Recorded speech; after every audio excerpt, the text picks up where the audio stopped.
Court made was it had not tested the point about revocability, and I would say to the noble lord that if it were to be asked to do that, who knows what would be there. I've given way once, my lords, and the noble lord has had his chance to speak already, so perhaps he'll allow me to continue with my modest intervention.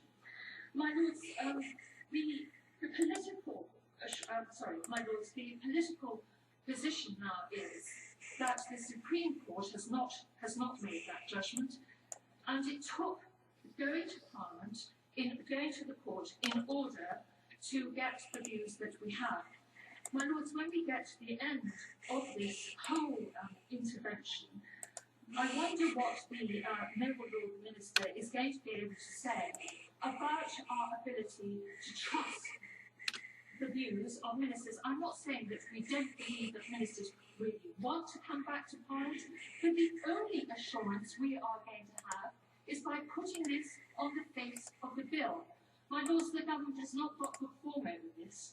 They have not got good form. They went into to the Supreme Court after the High Court had told them what the judgment should be, and they foolishly went on, in my view. So we need this on the face of the bill, because, as I say, the government has form of bypassing Parliament, and we need to know that that will not happen again.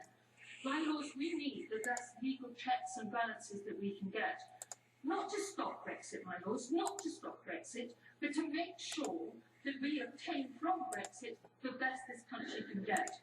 And that's why we need to vote for this amendment today.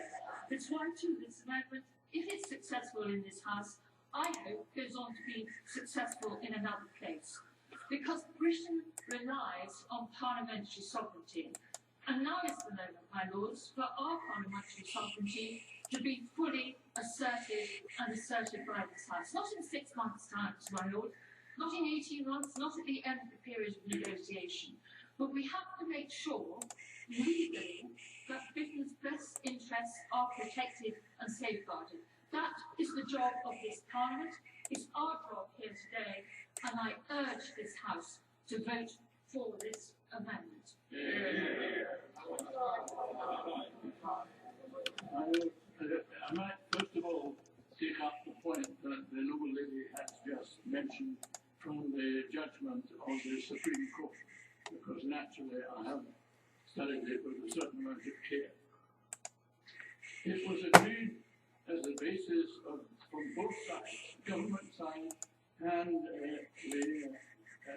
the applicant side, that they should treat the Article 50 notification as irrevocable.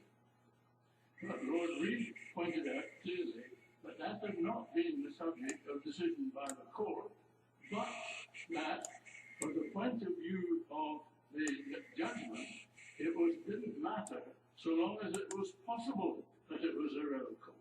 Because if that was the case, the danger to acts of Parliament was existing. Even if it turned out that it might be revocable, if it was possible that it was not revocable, then once the thing was triggered, these acts of Parliament came into danger. So it was as simple as that. And I think that we must assume, I'm prepared anyway to assume, that the government lawyers took the view that Article 50 notification was irrevocable because it's on that